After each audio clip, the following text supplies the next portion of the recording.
In the first breaths of a humid, tropical morning, when the air hangs low and warm like a silk curtain draped across the forest, a slender silhouette stirs among the vines. She is almost weightless against the rising light, an amber thread stitched delicately into the tapestry of green. Pseudomyrmex gracilis, the graceful twig ant, moves with a poise that seems borrowed from something larger, something celestial, as though she were a note plucked gently from the harp of evolution itself.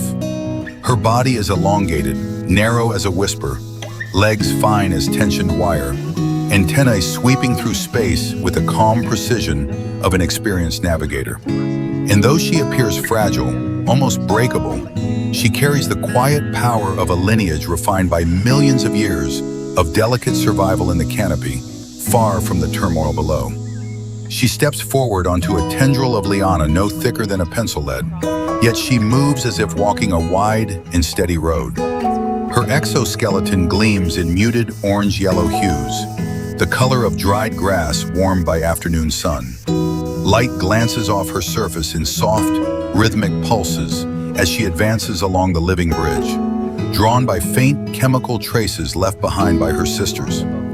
Up here, dozens of meters above the forest floor, wind and gravity are constant adversaries. But for her people, ants of slender form, built for life among twigs and narrow stems, this airy domain is home. Behind her, the canopy slowly awakens. Bromeliads catch the first droplets of dew. Birds trill from hidden perches. A distant howler monkey bellows its morning decree. But she hears none of this. Her world is a world of vibrations, chemical signals, temperature gradients, and the slightest shifts in light. The forest that overwhelms human senses with noise becomes, to her, a river of silent messages. Pheromones drifting like invisible banners, bark textures becoming maps, and the trembling of a leaf revealing who crossed it last. She pauses at a node where one twig forks into three, lifting her antennae to taste the air. She feels the colony in her bones, an invisible gravitational pull guiding her to the place where duty calls. Pseudomyrmex gracilis colonies are small compared to ground-dwelling ants, often numbering only a few hundred. But what they lack in number, they more than compensate for in agility, speed, and the finesse of canopy specialization. Their nests are hidden within hollow stems and twigs, sometimes excavated themselves, sometimes inherited from beetles or caterpillars that once lived inside. To an outsider, the structure is indistinguishable from any ordinary branch. To her, it is fortress, cradle, and beating heart. As she proceeds, she becomes aware of a faint disturbance along the vine, a shiver in the structure beneath her. Another creature approaches. In this world suspended above the earth, competitors are everywhere. Spiders, weaving silken tripwires, assassin bugs lying in wait, predatory ants that descend from towering host trees like armored phantoms. But the approaching vibration is familiar. It is the hurried, staccato rhythm of a returning forager. Her sister bursts into view, mandibles slightly parted, thorax trembling with urgency. A scent plume rolls off her, thick with alarm, a breach in the nest wall. Something has tried to enter. Immediately, the graceful twig ant pivots, moving with a suddenness that breaks her earlier serenity. Her body seems to unfold from passive elegance into taut purpose.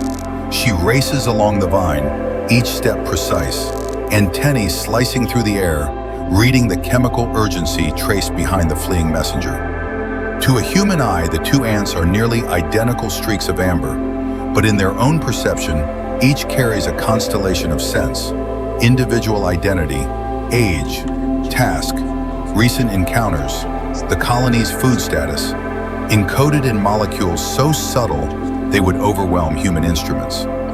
The nest appears ahead, a narrow hollow inside a stem no longer than a finger. The entrance is a pinprick slit, camouflaged perfectly, but the scent tells the truth.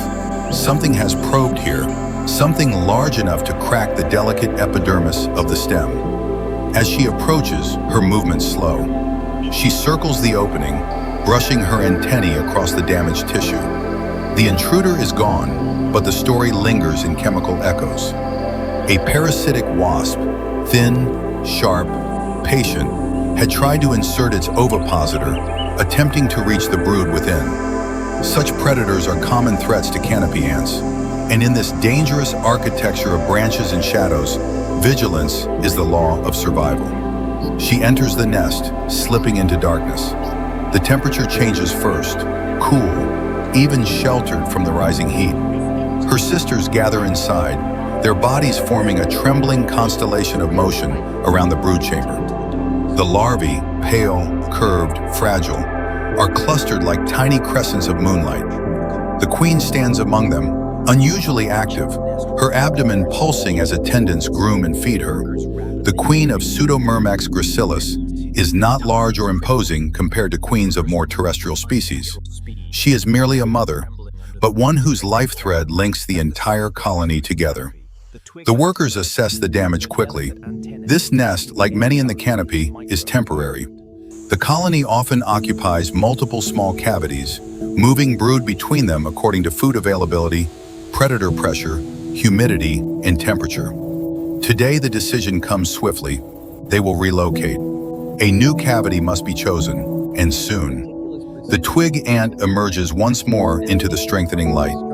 Her antennae sweep outward like two living compasses searching the air. She climbs along a narrow series of branches, following faint memories from previous scouting patrols. Canopy ants must balance precision with risk. Each journey over a thin twig is a gamble with the wind, with predation, with the sheer distance between life and the forest floor. Yet she moves unhesitatingly, trusting her body, its long legs, its low mass, its evolved instincts as she threads her way to a potential shelter. Hours pass with the slow patience of the forest. The sun climbs overhead, the air thickens. Small storms of insects rise and fall in glittering clouds. And still she searches, exploring cracks in stems, testing hollows, rejecting those too damp, too shallow, too exposed. The tropical canopy is a land of abundance, but suitable nest sites are precious treasures, and competition fierce. At last she finds it, a slim chamber inside a brittle twig, abandoned by its previous occupant. She slips inside, turning in tight spirals to assess its dimensions. The cavity is clean, dry, enclosed, with no competing scents. This place could shelter brood, could hold their fragile hopes. She exits and lays down a thin trail, a shimmering thread of chemistry leading back to the old nest.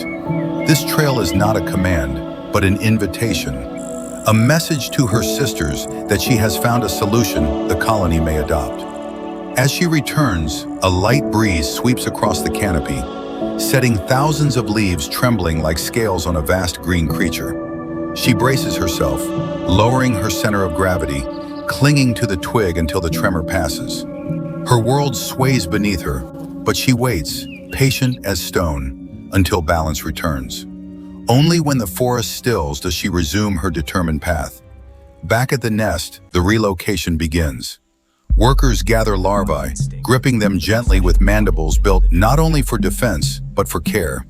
Pupae are carried with a tenderness that belies the ant's hard exteriors. The queen is coaxed toward the exit, surrounded by a protective retinue. The twig ant moves among them swiftly, reinforcing the trail with fresh chemical droplets, guiding, encouraging, weaving the invisible highway through which her people will migrate.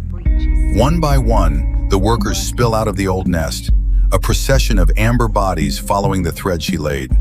The colony moves with fluid choreography, each ant reading the trail, adjusting steps, mirroring the rhythm of those before her. Predators lurk everywhere. Jumping spiders crouch behind curled leaves, camouflaged mantids swaying like part of the branch. But the ants push forward, driven by purpose and unity. They reach the new cavity as the sun dips toward late afternoon. The light softens, turning the canopy into a cathedral of gold and shadow. One by one, the larvae are passed inside, the queen guided across the threshold. Inside the twig, darkness embraces them again, but this time it is safety, not fear. The graceful twig ant stands at the entrance, her silhouette framed against the fading sky. She has walked tens of thousands of body lengths today, navigated dangers that to her scale are mountains in storms. Yet she lingers for just a moment longer, letting the breeze comb through the fine hairs on her legs. In this suspended world of branches and hidden chambers, she is both fragile and indomitable, an ember of life burning quietly in the vast architecture of the forest. Night approaches, and with it a new cycle of foraging, guarding, caring, building. She turns at last and slips into the nest, sealing her body within the slender twig. The canopy settles into dusk, and the forest breathes around her, ancient, immense, and indifferent, while she and her colony continue their delicate, defiant dance of survival, high above the earth where only the graceful dare to live.